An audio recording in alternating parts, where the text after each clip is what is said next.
Hi, it's Loren Lockman from the Tanglewood Wellness Center. I've been asked this morning to talk a little bit about emotional poise, and specifically dealing with anxiety. Anxiety is, for many people, a particularly troubling feeling because it's a feeling that comes up and where it feels like there's no control. You have no control over it. It sort of takes over, and you feel bad, and you wind up sometimes breathing quickly and feelings that don't feel good and that you have no control over. And so I wanted to address a little bit about anxiety and anxiety issues and what we can do about them. And some of this may sound familiar because we've probably spoken about it here as a group before. You know, the first piece, I think, is that our emotions and our physiology, I mean, emotions are physiological things, right? We call them feelings because they're things we feel in the body. Now, how many of you have said, you said the other day, some of you, that you've experienced anxiety at times, yeah? Where do you feel that? Anybody? Up here? Yeah. Your chest? Pretty much everybody is feeling the same thing. Kind of everywhere. It's like a full-blown panic attack. Okay, it could be everywhere if it's a full-blown panic attack, but almost everybody feels it first here, right? It's a common thing, so it's actually something you're experiencing physiologically. It's not just an idea, it's an actual physical feeling. We want to understand that there are things we can do physiologically to change what we're feeling physiologically. Tell me, if you will, anybody, what do you actually experience when you start to feel anxiety? Breath. Shortness of breath? Racing heart, tingling in extremities. Racing heart, tingling, fingers and toes. The mind. Racing thoughts. Sweating. So these are common symptoms. Again, most of you are nodding your heads or saying the same things. These are common things that people experience. We can shift some of these things relatively easily if we're willing to step in and be conscious about what's going on. So if you start to feel shortness of breath, what can you do? What happens when we start to feel these feelings? Most of us begin to feel a little bit of panic, right? It can develop into full-blown panic, but we start to feel a little bit panicked. And what do we do when that happens? We tighten up, which exacerbates each of those symptoms. So the first thing to do is to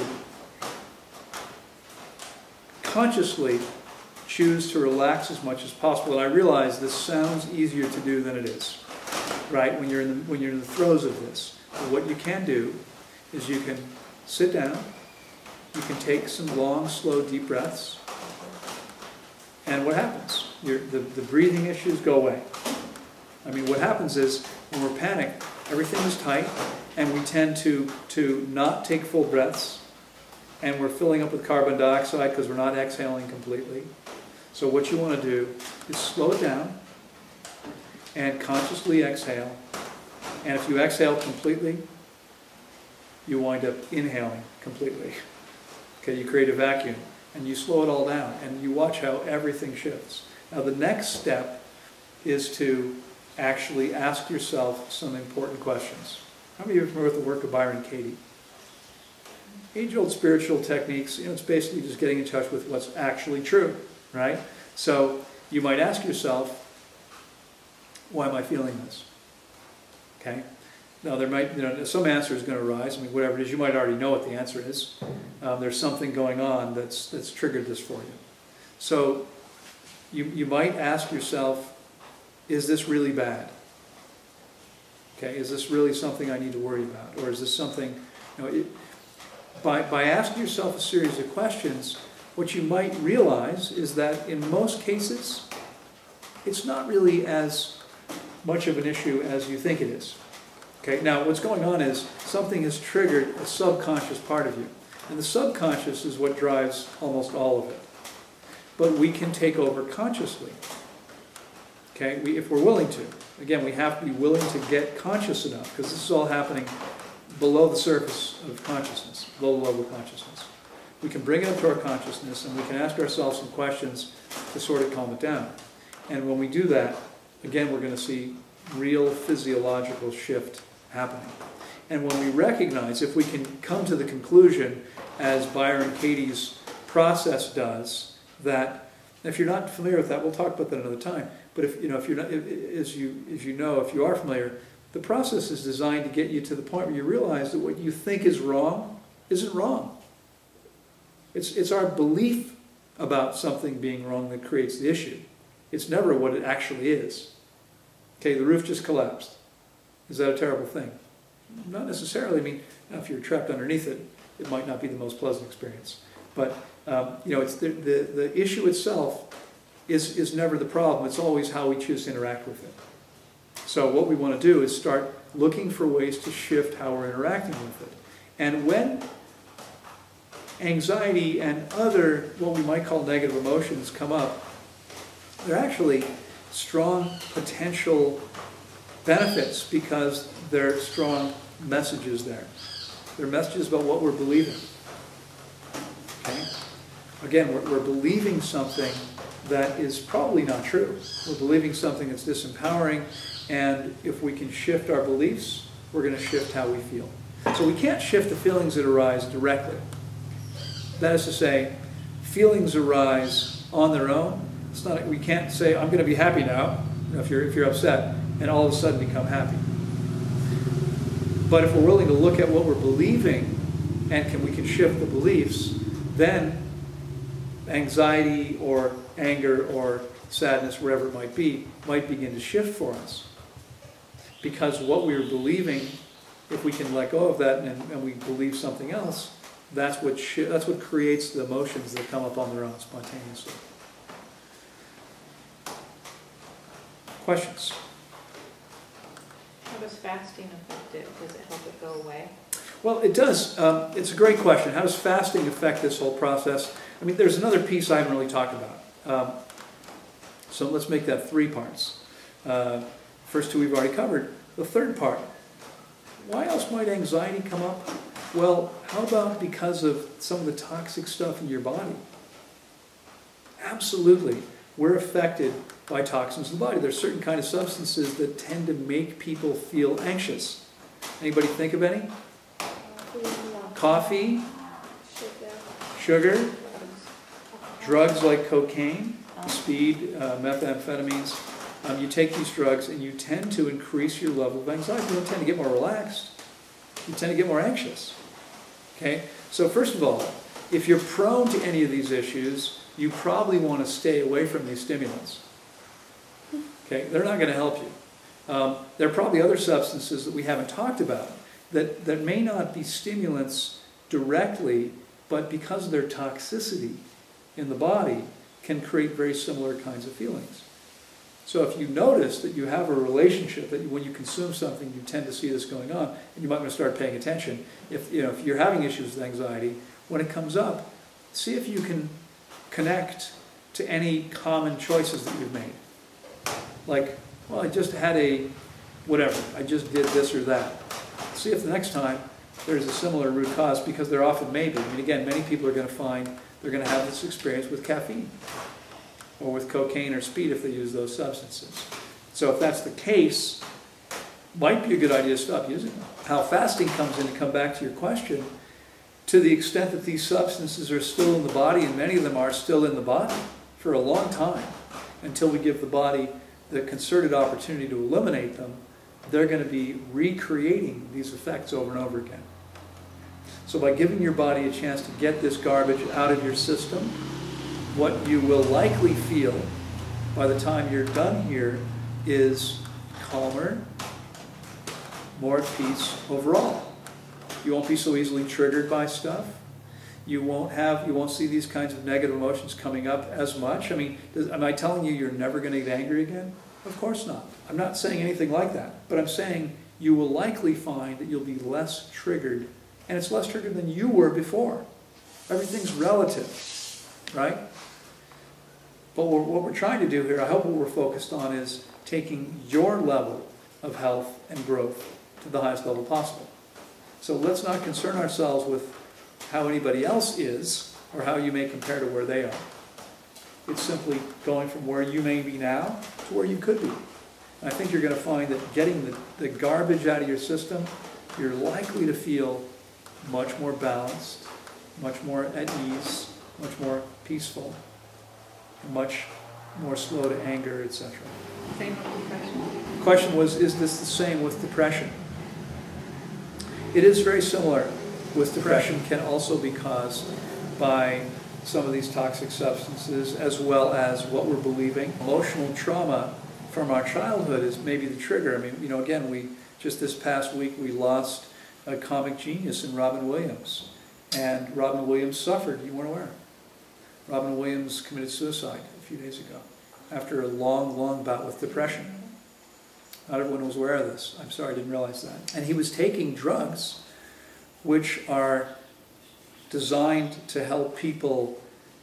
What they actually do is they help people feel less, but they also tend to, there's a history of suicide as a result of using these substances. It's not unusual at all. There's an example of perhaps trauma suffered early in life that continues to create these negative feelings, which, you know, taken to their extreme, this is what people do.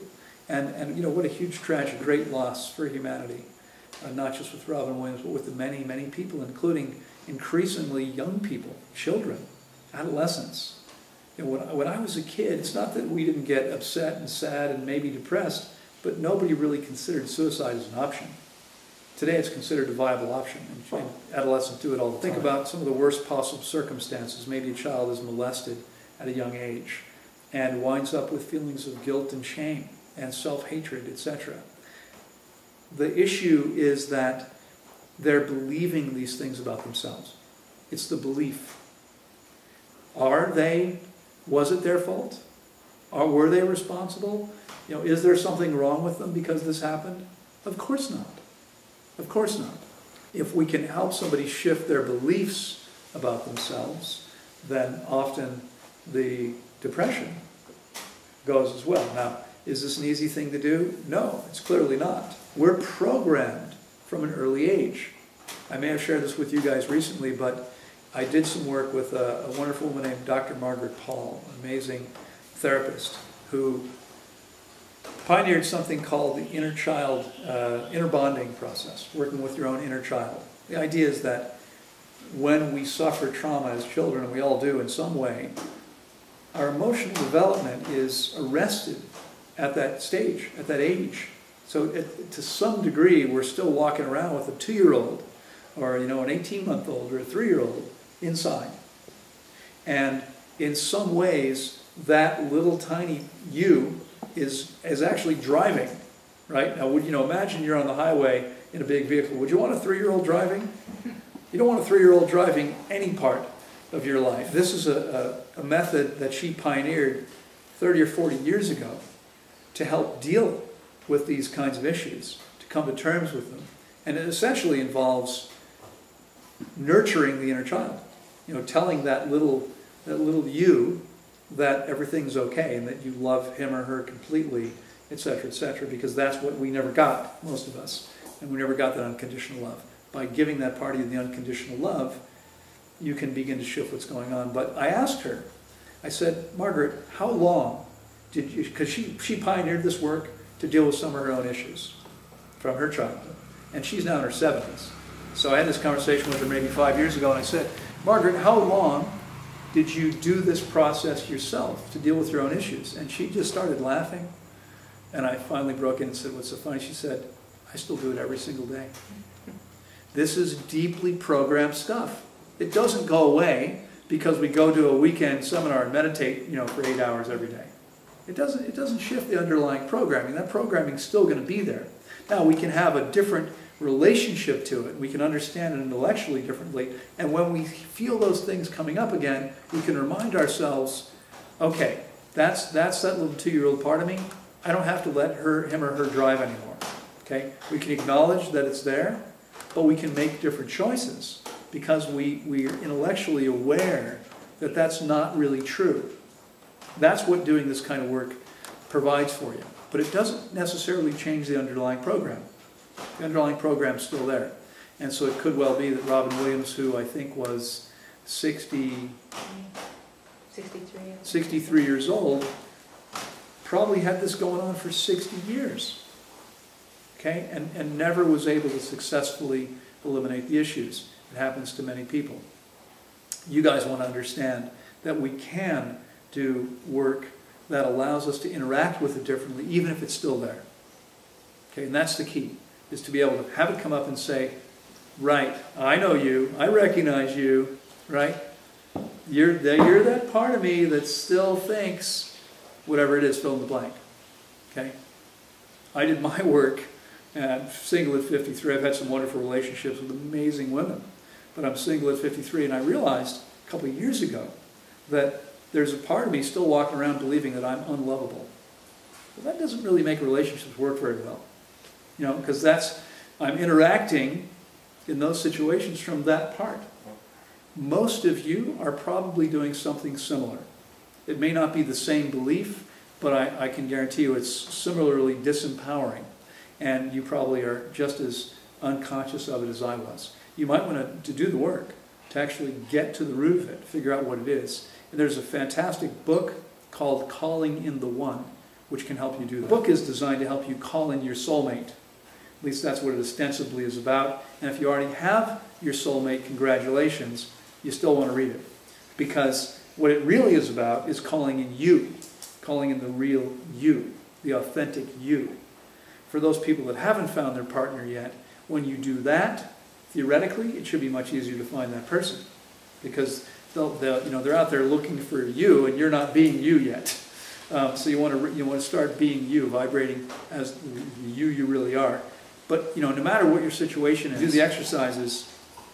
It actually helps you uncover these disempowering beliefs, which you can then start to deal with from a different place.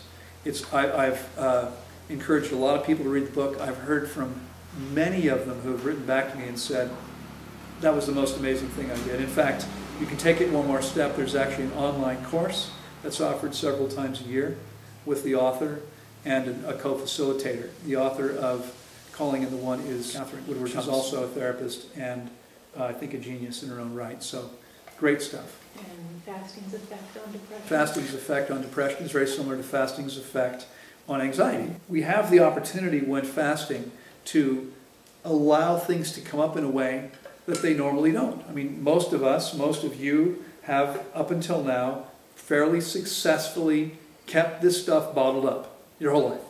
You found ways to distract yourself, you found ways to suppress it, you found ways to prevent yourself from feeling these deeply painful feelings most of your life.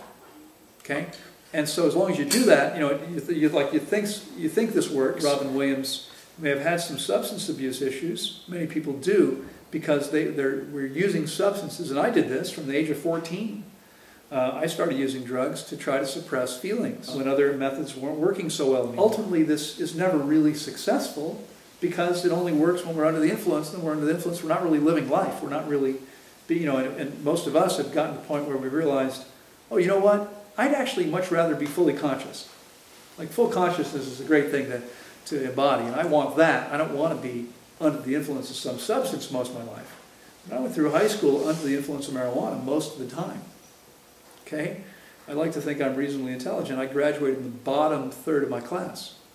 I was a National Merit Scholar, semifinalist. I had very high SAT scores. My grades were terrible because I was stoned most of the time. Okay? And I was stoned most of the time because I didn't want to feel what was going on. Now I'm willing to stay conscious all the time. I've used no substances at all since I was 25 years old. And that's 28 years. No drugs, no alcohol, nothing. Okay, because I decided at that point, this isn't really working for me. I'm not liking the results of this. I'm going to try something completely different. Actually being willing to feel what's coming up. And then working through those things. So, because fasting provides you with this incredible opportunity, we eliminate most of the distractions, eliminate all the food, eliminate the television. It's up to you to eliminate the internet, and you don't have to eliminate it completely. But I know many people probably spend hours a day on Facebook and other sites. Don't do that, right? Spend as little time as you need to communicating with people you need to communicate with. Spend as much time as possible being with yourself. Not even chatting. I mean, again, of course, socialize and get to know the other amazing people here. But spend plenty of time every day simply being with yourself and being willing to feel your feelings And realize, if you're willing to do the hard work of feeling those things that your ego has always been petrified that if you felt, it would probably annihilate you. What happens when you actually feel them is you go, oh, I can do this. This isn't so bad. And when you fully feel the feelings, you can release them. You can let them go. Until we fully experience them, there is no letting go. They're always living there. They're always affecting us. And they turn into physical toxicity in the body. Okay, as I've probably pointed out to you before, there are people like Carolyn Mace, her name comes to mind. There are others, but she's a medical intuitive, if you're not familiar with her work, has been working for 30 or 40 years and very successfully able to diagnose people's illnesses. She's not a doctor, she's an intuitive. But she can sit with you and say, you've got this going on, you've got that going on, and she's very, very accurate over and over again. And how this happens, no one really knows, but it does. And she says, when there's cancer, there's suppressed anger. Not sometimes, not most of the time, all the time. So people with suppressed anger are much more likely to develop cancer if they're subjecting themselves to anything toxic. Because cancer is usually toxicity. We expose ourselves to toxins. But two people can smoke their whole lives. One gets cancer and one doesn't. The one who gets cancer has suppressed anger. If you can clear these suppressed emotions, you have a much higher chance of manifesting an incredibly high level of health. And so, listen, I'm not pretending that I've completely resolved my own issues. I haven't, as I said to you a few minutes ago. But the progress has been enormous. And it started 28 years ago when I decided to stop suppressing my feelings and start feeling them, start dealing with them. I learned to meditate at 14. That was a really helpful tool for me. It's been nearly 40 years now. So, being willing to actually feel the feelings and experience them completely and then let them go with no judgments about yourself or the feelings is an incredibly powerful tool. And I think it's one of the reasons why I'm now more than 27 years without a day sick, maintaining the same size I were at 16, 18, feeling and functioning at a pretty high level most of the time. Not perfect, but pretty high. You can accomplish exactly the same thing if you're willing to do what is for most people maybe the scariest thing they'll ever do, which is face their own demons. Okay? So I hope that's been helpful to you. I'll see you next time.